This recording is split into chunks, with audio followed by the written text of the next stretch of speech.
Hello friends, welcome to career हम सफ़र कामयाबी तक। तो दोस्त, इस वीडियो के अंतर्गत हम लोग बिम्स्टेक के बारे में जानने वाले हैं। जैसा कि आपने क्वेश्चन बैंक को देखा भी होगा, तो बिम्स्टेक संबंधित प्रश्न आपके बीपीएससी मेंस के 63वीं में पूछा जा चुका है। तो आपके मन में यह भी प्रश्न आ रहा होगा कि आखिर बिम्स्टेक बीपीएससी मेंस 64वीं के लिए क्यों पढ़ा रहे हैं। तो आपने यह भी देखा होगा कि कुछ ऐसे भी प्रश्न होते हैं जो कि यानी समय अंतराल के हिसाब से क्या हो जाते हैं, इम्पॉर्टेंट हो जाते हैं। तो यह एक इम्पॉर्टेंट ऑर्गेनाइजेशन अभी उभर कर के आ रहा है और यह चर्चा में क्यों है, ठीक है। क्या इसके भारत के लिए क्या यह महत्व रखता है, कैसे महत्व रखता है और वर्तमान में इसकी प्रासंगिकता क्या है, ठीक है। साथ ही आपको और अन्य ऑर्गेनाइजेशन को समझने में यह हेल्पफुल होगा। यही कारण से मैं आपको इस वीडियो के अंतर्गत बिम्स्टेक के बारे में बतलाने जा रहा हूँ। साथ ही और भी अभी आपको पता भी है, इस वीडियो को बनाई जा रही है कितनी, तो 13 जून को और 13 जून 2019 को बनाई जा रही है। और आपको पता भी है कि इस समय एससीओ की भी बैठक होने वाली है। तो देखिए दोस्त, बिम्स्टेक तो आपका पूछा जा चुका है, लेकिन आगामी परीक्षा के लिए यानी यह इम्पॉर्टेंट हो सकता है कौन, एससीओ। लेकिन आप देखें कि पीएसआईआर पॉलिटिकल साइंस और इंटरनेशनल रिलेशन ऑप्शनल जो होता है उसमें भी एससीओ पूछा जा चुका है। तो आप कहें कि अच्छा पूछा जा चुका है तो इम्पॉर्टेंट नहीं है। इम्पॉर्टेंट तो यानी समय के हिसाब से हो जाता है कि क्या मीन्स बदलाव हुए और किस प्रकार से मीन्स नई नई प्रवृत्तियों को इसने जन्म दिया है, तो उसके हिसाब से इसके मीन्स महत्व का अंदाज़ा लगाया जाता है। तो चलिए दोस्त, तो उम्मीद है कि आप इस सेशन को अंत तक देखेंगे और आपके अंदर बिम्स्टेक के बारे में जो अवधारणाएं हैं, बहुत कुछ मीन्स डाउट्स वगैरह होंगे, सभी डाउट्स को मैं क्लियर करने का प्रयास करूंगा। तो चलिए दोस्त, शुरू करते हैं। और शुरू करने से पहले आपसे एक छोटी सी रिक्वेस्ट कि आप अपने चैनल को सब्सक्राइब करें, ताकि इससे संबंधित और भी मीन्स बीपीएससी से संबंधित और भी जो भी वीडियोज़, इंपॉर्टेंट वीडियोज़ हो, ठीक है, उसे मैं डालूंगा और इसका नोटिफिकेशन आपको प्राप्त हो। साथ ही अपने दोस्तों के साथ शेयर करें ताकि उनका भी यानी कुछ मीन्स ज्ञानवर्धन हो सके। चलिए दोस्तों, शुरू करते हैं। अब देखिए, हमने मैप में बनाए मतलब बना करके इसे रखा हुआ है, ठीक है। यहाँ पे आप देख सकते हैं कि इनके मतलब सदस्य देश कौन कौन हैं, इन सभी बातों की चर्चा मैं करूँगा। लेकिन इसके लिए देखिए, आपके लिए हमने कितना मेहनत किया और इसके हिसाब से मीन्स मैप पे लोकेट करने के बाद समथिंग कुछ ट्रिक बनाया ताकि आपको याद भी करवाया जा सके। अब देखिए दोस्तों, तो बिम्स्टेक के अंतर्गत ये सभी कंट्रीज़ हैं जो कि आपको नज़र आ रहे हैं। इसमें लोकेट किया हुआ है विभिन्न कलर एवं पेन से, ठीक है, जिसमें आपका यहाँ पे अपना देश भारत, और अब देखिए इसे याद आसानी से कर ले सकते हैं, ठीक है। अपना देश भारत और उसके नीचे चले जाइए श्रीलंका, भारत श्रीलंका, ऊपर में नेपाल, नेपाल के बगल में भूटान, और भूटान के नीचे आइए तो बांग्लादेश, और इसके यानी आप क्या लेफ्ट साइड में आइए तो क्या हो जाएगा यहाँ पे म्यांमार, और उसके नीचे आइए तो थाईलैंड। इतने कंट्रीज जो हैं बिम्स्टेक कंट्रीज हैं। अब देखिए, इसे याद करने का कुछ ट्रिक भी है, जैसे कि BBIMNST, ठीक है।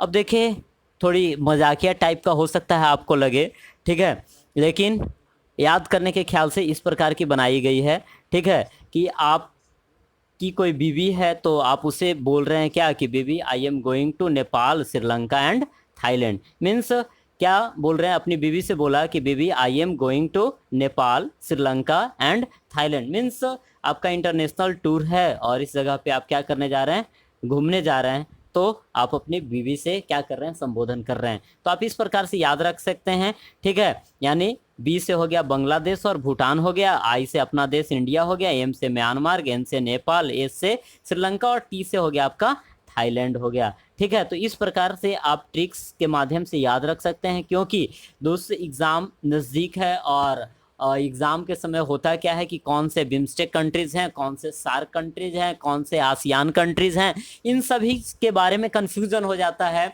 और मीन्स ओवरलैप कर जाता है, और सार्क वाला आसियान में लिख दिए, आसियान वाला सार्क में लिख दिए, इस प्रकार से है। तो कुछ मैं कोडिंग कर करके आपको बतलाने का प्रयास करूँगा। तो हाँ, बतलाएंगे कि बिम्स्टेक कंट्रीज कौन कौन है। तो BBIM क्या NST, यानी BBIM गोइंग टू क्या नेपाल, श्रीलंका और थाईलैंड। चलिए दोस्तों, यह है जो बिम्स्टेक कंट्रीज़ के बारे में जाना कि इन 7 कंट्रीज़ हैं, और 7 कंट्रीज़ का यह इम्पोर्टेंस मीन्स किस प्रकार से अभी बढ़ रहा है, और भारत के लिए क्या यह महत्व रखता है बिम्स्टेक, ठीक है।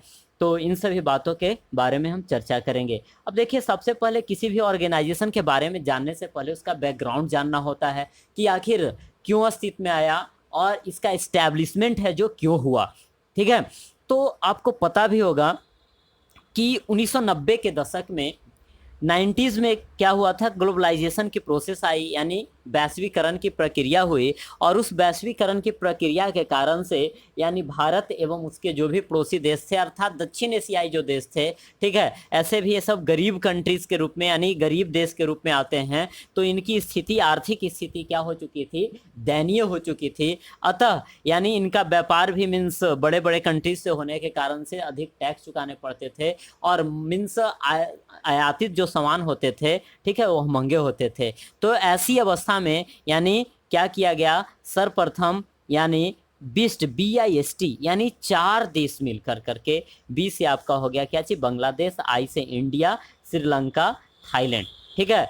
इकोनॉमिक कोऑपरेशन मीन्स संगठन बनाने की बात की, यानी बिस्ट EC। तो बिस्ट EC यानी बिस्ट EC कहने का मतलब बांग्लादेश, ठीक है, इंडिया, श्रीलंका और थाईलैंड इकोनॉमिक कोऑपरेशन बनाने की बात कही 1997 में, और इसका गठन किया गया कब, 6 जून 1997 को। कहाँ में, तो बैंकॉक, और आपको पता भी होगा कि यह थाईलैंड की क्या है, राजधानी है। अब देखिए, यहाँ पे यह भी बात है, आपको लगता है कि भारत इन सभी का आखिर HQ क्यों नहीं रखता, हेडक्वार्टर क्यों नहीं रखता, मुख्यालय क्यों नहीं रखता। यदि ऐसा रखेगा तो लगेगा कि नहीं, यह तो मीन्स भारत ही इसका संचालन करता है, और भारत अपने हिसाब से इसका संचालन करता है, लेकिन भारत की यह नीति नहीं रही है। यानी इसमें सर्वजन हिताय सर्वजन क्या सुखाय वाली नीति रही है, ठीक है। सर्वे भवन्तु सुखिनः सर्वे सन्तु निरामया वाली स्थिति क्या रही है, भारत के साथ रही है। तो ऐसी अवस्था में भारत अपने पड़ोसी को साथ लेकर करके चलता है, यानी पड़ोसी यदि समृद्ध है तो हम भी क्या होंगे, समृद्ध होंगे। इस प्रकार की नीति अपने देश के साथ है, और हमारी भी रहती है। तो यानी आप बतलाएंगे बिम्स्टेक का यानी क्या HQ कहाँ हो गया, तो आपका ढाका में। और देखिए, तो बात हम आगे करें तो पहले तो आया 4 देश, उसके बाद 22 दिसंबर 1997 को ही म्यांमार इसमें शामिल हो गया, ठीक है।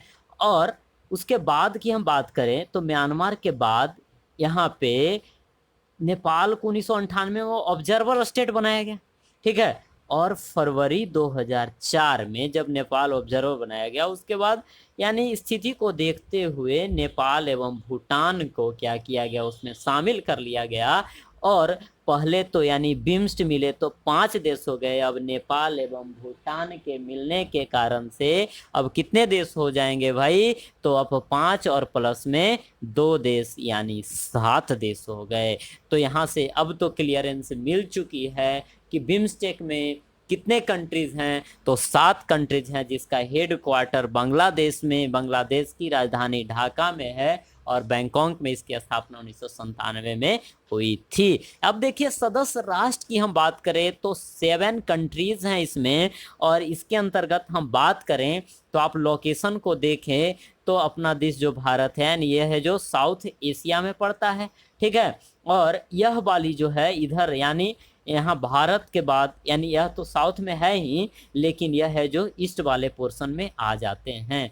तो यह जो है साउथ ईस्ट एशिया में हो जाएगा, जबकि ये जो 5 कंट्रीज हैं श्रीलंका तक में, वह आपका किसके अंतर्गत आ जाता है, तो आपका साउथ एशिया के अंतर्गत आ जाता है। तो साउथ एशिया में यानी साउथ एशिया में हम बात करें तो अपना देश यानी भारत, उसके नीचे में जाएंगे तो भारत अपना देश हो गया भारत, ठीक है। उसके बाद यहाँ श्रीलंका, इधर नेपाल, नेपाल के नीचे आएंगे बगल में आएंगे तो भूटान, और उसके नीचे आएंगे तो आपका बांग्लादेश। तो ये 5 कंट्रीज हो गया, ठीक है। और उसके बाद है जो दक्षिण पूर्व एशिया में एक साथ जुड़ा हुआ है क्या, म्यांमार और थाईलैंड। तो कुल मिल दक्षिण एशिया के 5 देश और यह क्या दक्षिण पूर्व एशिया के 2 देश, मीन्स टोटल कितने देश हो गए दोस्त? 7। अब देखिए कि सभी जो कंट्रीज हैं 7 कंट्रीज बिम्स्टेक ऑर्गेनाइजेशन से जुड़े हैं, अर्थात इनके बीच क्या है? एक रिलेशन है, इकोनॉमिक रिलेशन ही है लेकिन रिलेशन है। ठीक है, तो इसका मतलब है कि बिम्स्टेक अब है जो यानी किसका कार्य करे? रिलेशन है, इसका मतलब जुड़ाव है, और जुड़ाव है यानी जुड़ रहा है, इसका मतलब बिम्स्टेक जो है वह दक्षिण एशिया और दक्षिण पूर्व एशिया के बीच किसका? सेतु का कार्य करेगा, यह जोड़ने का कार्य करेगा। इस प्रकार अब 7 कंट्रीज हो गए और ऐसी अवस्था में अब इसका नाम बिम्स्टेक यानी अब केवल किसी देश का नाम इंक्लूड नहीं किया गया, उससे उस जगह का भौगोलिक क्षेत्र देखा गया और भौगोलिक क्षेत्र के हिसाब से उसका नाम रखा गया। और नाम क्या रखा गया भाई? कि बिम्स्टेक यानी बिम्स्टेक का नाम रखा गया। बी से क्या हो गया? Bay of Bengal initiative. M से हो गया क्या? यानी bay of Bengal initiative for multi sectoral technical and economic cooperation. Economic cooperation रहे लेकिन इस जगह पे यानी यहाँ पे क्या कर दिया गया? बे ऑफ बंगाल को, यानी इस जगह से सब देश मतलब लगभग क्या है? बे ऑफ बंगाल जुड़े हैं, केवल भूटान और किसको? नेपाल को छोड़ कर करके। तो इस प्रकार से ऐसा रख दिया गया ताकि नेपाल और भूटान इस प्रकार से दुखी ना हो कि मेरा यानी बिम्स्टेक में तो मेरा क्या चीज मीन्स शॉर्ट फॉर्म, नेम का शॉर्ट फॉर्म तो आता ही नहीं है। तो ऐसी अवस्था में यानी बंगाल को क्या कर दिया गया? मीन्स प्रमुखता इस जगह पे दे दी गई। चलिए अब आगे की हम बात करें तो आगे आप देख पा रहे होंगे तो 2004 में तो ऑब्जर्वर स्टेट से अब बन गया नेपाल, आपका इसका क्या मेंबर बन जाता है। उसके बाद पहली जो इसकी बैठक होती है वह 2004 में होती है और इसका मेजबान देश थाईलैंड बनता है। ठीक है, उसके बाद 2008 में भारत में इसकी क्या होती है? बैठक होती है और 2014 में इसकी बैठक म्यांमार में होती है और 2018 में इसकी बैठक आपके नेपाल में हुई है। और नेपाल वाला यह जो प्रश्न है आपके बीपीएससी मेंस के 63वें एग्जामिनेशन जीएस पेपर 1 में पूछ चुका है, लेकिन इसकी पूछे जाने की अब कहे की संभावना नहीं है। लेकिन हम इसकी अंदाज़ा नहीं लगा सकते कि हाँ क्या पूछेगा नहीं पूछेगा, वो सब सेकेंडरी चीज़ है। लेकिन हमें अपने स्तर से हर संभव प्रयास यानी हर तरह के टॉपिक्स को तैयार कर लेने हैं, साथ ही यह अन्य जो ऑर्गेनाइजेशंस हैं उन्हें समझने में हम मदद करेगा दोस्त। यही कारण से इस टॉपिक को लाने का मुख्य मकसद है। अब देखिए तो यहाँ पे ऑब्जेक्टिव प्रश्न भी पूछ लिए जाते हैं कि अगला जो बिम्स्टेक का यह होगा मीन्स समिट होगा वह कहाँ होगा? तो श्रीलंका में प्रस्तावित है। ठीक है, तो अगला श्रीलंका में होने जा रहा है दोस्त।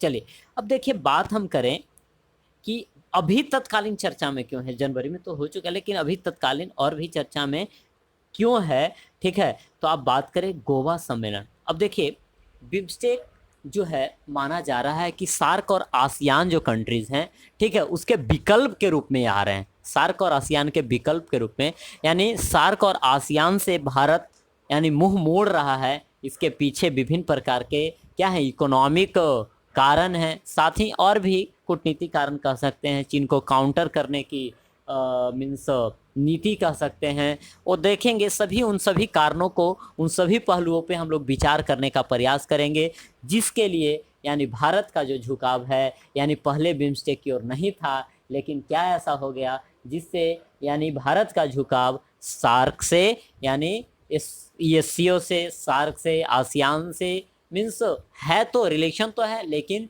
ज़्यादा झुकाव अब बिम्स्टेक की ओर क्यों बढ़ रहा है, इन्हीं पहलू पे हम लोग चेक करेंगे। लेकिन अभी चर्चा कर रहे हैं कि चर्चा में क्यों। तो गोवा सम्मेलन 2016 हुआ, इसमें ब्रिक्स सम्मेलन हुआ गोवा में।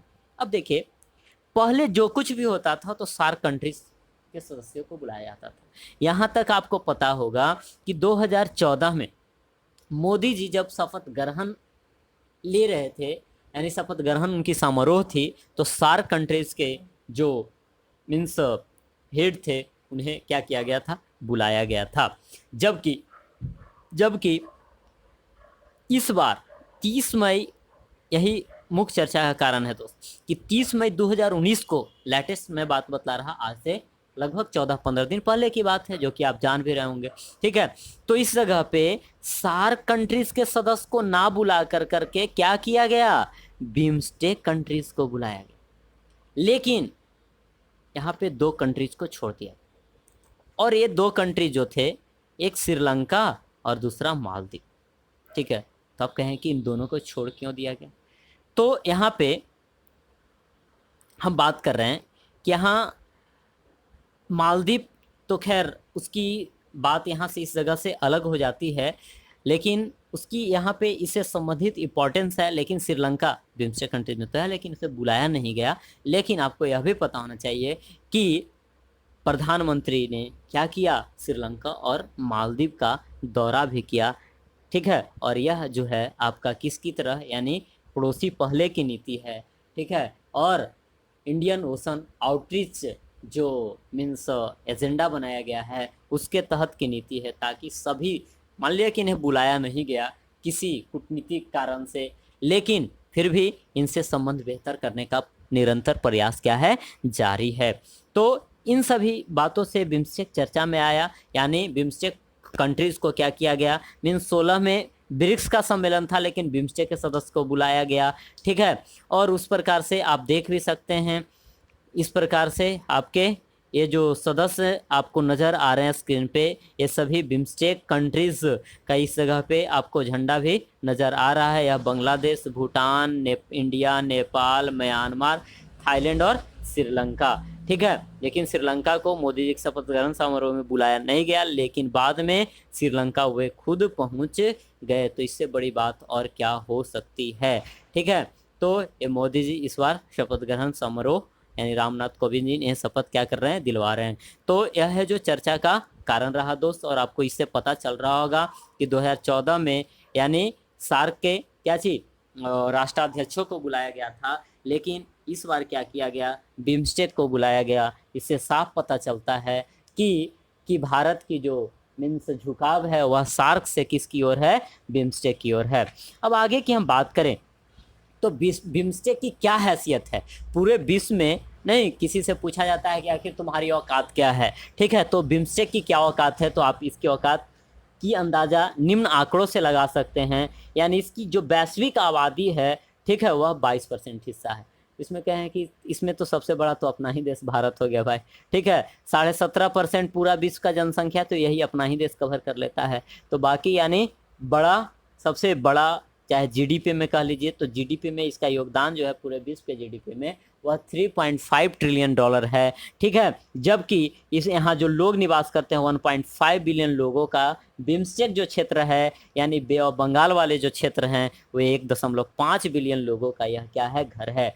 आपको यह भी पता होनी चाहिए कि गत 5 वर्षों यानी विगत जो 5 वर्ष हुए उसमें अधिकांश देशों की जीडीपी गड़बड़ हो गई। साथ में उनकी जो औसत जो वृद्धि दर था, आर्थिक वृद्धि दर, वह बहुत घट गई। जबकि बिम्स्टेक कंट्रीज की जो औसत वृद्धि दर रही वह 6.5 रही। इसकी यानी वृद्धि से, इसकी सफलता से आप अंदाज लगा सकते हैं कि बिम्स्टेक है जो कितना इम्पोर्टेंट कंट्रीज यानी कितना इम्पोर्टेंट संगठन के रूप में वैश्विक स्तर पर उभर रहा है। अतः यह भारत के लिए इम्पोर्टेंट ऑर्गेनाइजेशन होगा या नहीं, होना ही चाहिए। जब देखें, अब आगे की बात करें तो हैसियत हमने बतला दिया, चर्चा में कारण बतला दिया, कैसे इसकी स्थापना हुई, इन सभी बातों को बतला दिया। अब देखिए, इसकी उद्देश्य की बात किया तो हमने आपको बतलाया भी था कि उस समय जो वैश्वीकरण की दौर चल रही थी और ऐसी अवस्था में बंगाल की खाड़ी वाले जो देश थे इनकी स्थिति खराब थी। अतः क्या करने, आपसी सहयोग बढ़ा करके त्वरित विकास को बढ़ावा दे करके अपनी आर्थिक स्थिति को बेहतर करने के उद्देश्य से बिम्स्टेक की स्थापना की गई थी। साथ ही आपको हमने बताया कि 5 कंट्रीज दक्षिण एशिया के हैं, 2 कंट्रीज किसके हैं, दक्षिण पूर्व एशिया के, दोनों के बीच यह ब्रिज का कार्य करता है, सेतु का कार्य करता है। अब दोस्त आगे भी हम इसकी और चर्चा कर रहे हैं। ठीक है, ये स्लाइड आपको मैं दिखलाने के लिए लाया था। अब देखिए, इसमें सहयोग के जो क्षेत्र थे प्रारंभ में 6 क्षेत्रों पर विचार करने की बात कही गई थी, जो कि व्यापार एवं निवेश, परिवहन एवं संचार, ऊर्जा, पर्यटन, प्रौद्योगिकी एवं मत्स्यन, यानी इन सभी फिशिंग के बारे में। बे ऑफ बंगाल है ही तो इस जगह पे तो मछली वाली बात तो खैर होनी ही चाहिए। ठीक है, तो इन 6 बातों पे व्यापार हो गया, निवेश, व्यापार एवं निवेश की बात, परिवहन एवं संचार, ऊर्जा, पर्यटन, प्रौद्योगिकी एवं मत्स्यन। अब इसे बार बार मैं बोलता हूँ ताकि आप रिपीट मीन्स यहीं पे हो जाए और आपको याद भी हो जाए दोस्त। तो इन सभी 6 क्षेत्रों पे प्रारंभ में सहयोग की बात कही गई थी और इसका उद्देश्य भी प्रारंभ में इन सभी 6 क्षेत्रों पे रखा गया था। लेकिन आपको पता है आवश्यकता ही आविष्कार की जननी है, या फिर किसी भी तरह की आवश्यकता होने पे किसी और चीज़ों को क्या किया जाता है, इंक्लूड किया जाता है। तो उसी प्रकार से 8वें मंत्रिस्तरीय स्तरीय सम्मेलन 2007 में हुई और इसके तहत क्या किए गए, 7 और नए क्षेत्रों को जोड़े गए। तो पहले से 6 क्षेत्र और अब 7 क्षेत्र, कुल मिलाकर करके कितने हो गए, 13 अर्थात 13 यानी क्षेत्र हो गए। उसके बाद और भी एक नए चीज़ की ज़रूरत पड़ी, जो कि आपको पता भी है पूरा विश्व जो है आज प्रदूषण की समस्या से क्या है, ग्रसित है। और आपको पता यह भी है कि ग्लोबल वार्मिंग यानी वैश्विक तापन से भी यानी पूरा क्या है, आपका विश्व है जो आज आशंकित है। तो ऐसी अवस्था में यानी अपना जो बिम्स्टेक संगठन है, ठीक है, इन्होंने भी सोचा कि हमें भी कुछ जलवायु परिवर्तन से बचाव के लिए कुछ कदम उठाने चाहिए और कुछ ऐसा हमें कदम उठाना चाहिए जिससे जैव विविधता को यानी समाप्त होने से जैव विविधता बनाए रखा जा सके और जो भी मतलब विलुप्त प्राणी हैं या वनस्पति हैं उन्हें रोका जा सके। साथ ही ग्लोबल वार्मिंग में अपना योगदान कम से कम हो और हिंद महासागर एवं बे ऑफ बंगाल में जितने भी मीन्स विभिन्न प्रकार के जैसे जल स्तर बढ़ने की बात हो तो उन सभी पे नियंत्रण रखा जा सके। तो इन्हीं के लिए जलवायु परिवर्तन को भी क्या कर दिया गया, 2008 में जोड़ा गया। तो प्रारंभ में यानी अब आपको क्लियर होगा कि 6 विषयों को रखा गया, फिर 2007 में 7 विषय को और जोड़ा गया और 2008 में जलवायु परिवर्तन वाले विषय को क्या कर दिया गया, जोड़ दिया गया। इस प्रकार आप समझ पा रहे होंगे कि यहाँ पे और 7 हम विषयों की बात करें तो कृषि, ठीक है, भारत एक कृषि प्रधान देश है, आपको यह भी पता है, ठीक है। तो ऐसी अवस्था में यदि कृषि को नेग्लेक्ट करे तो यह सम्मेलन, यह समिट या यह मीन्स जो यह है ऑर्गेनाइजेशन है तो इसकी मीन्स सफलता की कल्पना हम नहीं कर सकते, ठीक है। साथ ही इन देशों में घनी आबादी भी पाई जाती है, साथ ही गरीबी जैसी प्रमुख समस्या व्याप्त है। तो इन सभी बातों, आतंकवाद, पर्यावरण आपदा, लोगों से जनसंपर्क, सांस्कृतिक सहयोग, इन सभी बातों पे जोर देने की बात कही गई थी, जिसे आपको पीडीएफ में प्रोवाइड अपने टेलीग्राम चैनल पे करवा दूंगा, ठीक है। और आप उस जगह से डाउनलोड कर करके आप खुद लिख कर करके आप देख सकते हैं कितना मीन्स मेहनत कर करके इसे बनाया गया है दोस्त। तो आपके लिए बहुत बेनिफिशियल साबित होगा और मैं आपको लेक्चर में बतला भी रहा हूँ, इस प्रकार से मैं कोशिश कर रहा हूँ ताकि आप इसे मीन्स क्लियर कर पाएँ और अपने हिसाब से इसे आप लिख पाएँ वीडियोज़ को देखने के बाद। अब देखिए महत्व क्या है बिम्स्टेक का, तो आपको लग रहा हो कि महत्व तो पहले बतला दिए। नहीं दोस्त, हमने विभिन्न पहलू, सभी आयामों को मैं चर्चा करने का प्रयास कर रहा हूँ और एक आपको ओवरऑल फैक्ट दूंगा और आप प्रश्न की प्रवृत्ति के अकॉर्डिंग आपको प्रश्न में मैं दिखलाऊंगा कि पॉलिटिकल साइंस और इंटरनेशनल रिलेशन जो बीपीएससी का था 63वीं का, उसमें क्या क्वेश्चन पूछा गया है, एससीओ संबंधित और बिम्स्टेक से संबंधित किस प्रकार के प्रश्न पूछे गए हैं और कैसे आप उस प्रश्न को सोल्व कर पाएंगे, यानी उसका फ्रेमिंग कैसे कर पाएंगे। उन सभी वीडियोस को देखने के बाद बहुत कुछ क्लियर होने वाला है, तो आप उबेंगे नहीं दोस्त। और वीडियो फास्ट लगे तो थोड़ी सी आप 0.75 कर करके देख लें, स्लो लगे तो उसे बढ़ा कर करके देख लें। सभी तरह का फीचर्स यूट्यूब ने आपको दिया हुआ है। तो आगे देखिए महत्व बिम्स्टेक की हम करें तो अब देखिए भारत के लिए या फिर म्यांमार हो गए, यानी मीन्स जो सदस्य कंट्रीज़ हैं तो इनके लिए क्या यह महत्व रखता है बिम्स्टेक, किस प्रकार से यह इंपॉर्टेंट है। तो बीआरआई आपको पता है या ओबोर परियोजना कह सकते हैं, वन बेल्ट वन रोड परियोजना चल रहा है, ठीक है। तो बेल्ट रोड इनिशिएटिव जो है किसका, चाइना का। इसका भारत और भूटान ही केवल सदस्य नहीं बना हुआ, यानी 2 कंट्रीज, 7 कंट्रीज हैं, 2 नहीं बने हैं, जबकि 5 जो भी इसके कंट्रीज है बिम्स्टेक के वे यानी बेल्ट रोड इनिशिएटिव का सदस्य बन चुका है। और यह आपको पता है कि भारत एवं अन्य देश भी, सदस्य देश भी समझ चुके हैं चीन की इस नीति को वह यह जो नीति है उसकी ट्रैप करने की नीति यानी अपने जाल में फंसाने की नीति है। आपको यह भी पता होगा कि यह छोटे छोटे देशों को यानी इतने अधिक कर्ज दे रहा है कि वे उस कर्ज तले हमेशा क्या रह जाएंगे, दबे रह जाएंगे। जैसा कि आपको पता भी है श्रीलंका का हबनटोटा पोर्ट, ठीक है, श्रीलंका को अंत में क्या करना पड़ा, यानी उससे समझौता करना पड़ा। मालदीव को उसने कर्ज दे रखा है, पाकिस्तान को इतना कर्ज दे रखा है, ठीक है, कि उससे वह खुद अब मतलब आप कह सकते हैं ओवरकम नहीं कर सकता है, करना मुश्किल है उसके लिए। साथ ही आप बात करें सीपेक, यानी सीपेक कहने का मतलब चाइना पाकिस्तान इकोनॉमिक कॉरिडोर और वन बेल्ट वन रोड परियोजना से क्या हो रहा है, आपका भारतीय संप्रभुता का उल्लंघन हो रहा है, हानि हो रहा है। आपको पता भी है कि यह जो क्षेत्र है हमारा, वह जो क्षेत्र है यह क्या है, विवादित क्षेत्र है, ठीक है। यह पीओके यानी पाकिस्तान अधिकृत कश्मीर है। भारत का इस पे क्या है, यानी 1947 से विवाद चल रहा है और ऐसी अवस्था में पंचशील का भी उल्लंघन माना जाएगा, क्योंकि पंचशील समझौता जो 1954 का था, आपको पता है कि उसके तहत यानी दोनों जो देश थे यानी चाइना और इंडिया, इंडिया अभी भी पंचशील को मानता है लेकिन चाइना नहीं मानता है। 1954 में हुआ, 1962 में आक्रमण कर दिया, तो किस प्रकार की, यानी वह पंचशील मानता है, नहीं मानता है, लेकिन भारत अभी मानता है, ठीक है। और कितना मानता है और कितना अप्रासंगिक है इसकी चर्चा तो खैर नाम वाला वीडियोस में हम लोग करेंगे ही, ठीक है।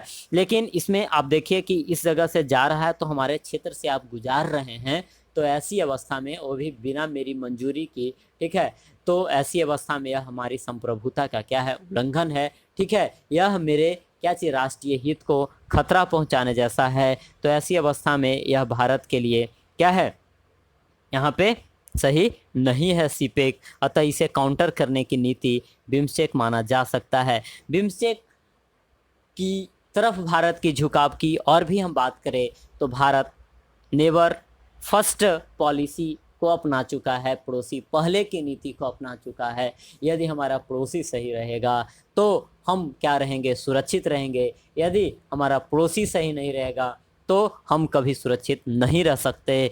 तो ऐसी अवस्था में पड़ोसी पहले की नीति को अपनाया हुआ है और ऐसी अवस्था में आपने मैप में देखा भी कि बिम्स्टेक कंट्रीज जो भी हैं वह भारत के पड़ोसी हैं, चाहे वह स्थलीय सीमा से लगे या फिर किससे लगे, तो जलीय सीमा से लगे यानी समुद्री सीमा से लगे। दूसरा बात है इंडियन ओशन आउटरीच, यह भी यानी जो इंडियन ओशन है, हिंद महासागर तक की पहुंच बनाने की बात है। तो इसके तहत आपको मोदी जी अभी हाल फिलहाल में कहाँ पहुंचे, मालदीव भी पहुंचे। उसके बाद पहले जो लुक ईस्ट पॉलिसी थी अब उसे क्या कर दिया गया, एक्ट ईस्ट पॉलिसी का हिस्सा बनाया गया, यानी एक्ट ईस्ट पॉलिसी 2000 कितना से 14 से किया गया। तो ऐसी अवस्था में इन सभी को बेहतर बनाने की ख्याल से यानी बिम्स्टेक है जो इम्पॉर्टेंट है। और भी बात करें तो चीन ने स्ट्रिंग ऑफ पर्ल्स की नीति यानी मोतियों की माला की नीति अपना चुका है और इसके तहत आपको पता भी है कि म्यांमार में पोर्ट डेवलप कर रहा है, ठीक है। आपका और भी श्रीलंका में भी पोर्ट डेवलप कर चुका है और विभिन्न जगहों पे। और आपको यह भी पता होगा कि इसकी जो यानी चीन की जो नीति है मीन्स प्रभाव है वह दक्षिण चीन एशिया पर, दक्षिण चीन सागर पे क्या है, मीन्स बेहतर तरीके से उस पर पकड़ है। और ऐसी अवस्था में वह चाहता है कि हम क्या करें, मीन्स हिंद महासागर वाली क्षेत्र पे भी अपना अधिकार हो जाए और भारत को भी उस पर क्या कर सके, हम नियंत्रण कर सके भारत को, जब जैसे भी आर्थिक रूप से हम नाकेबंदी कर सके। तो ऐसी अवस्था में भारत इससे बचने की नीति को भारत अपनाना चाहता है और यह भी चाहता है कि अपनी जो पहुंच है भारत चाहता है कि हम उसके क्षेत्र वाले यानी हिंद यानी जो उसका जो क्षेत्र है दक्षिण चीन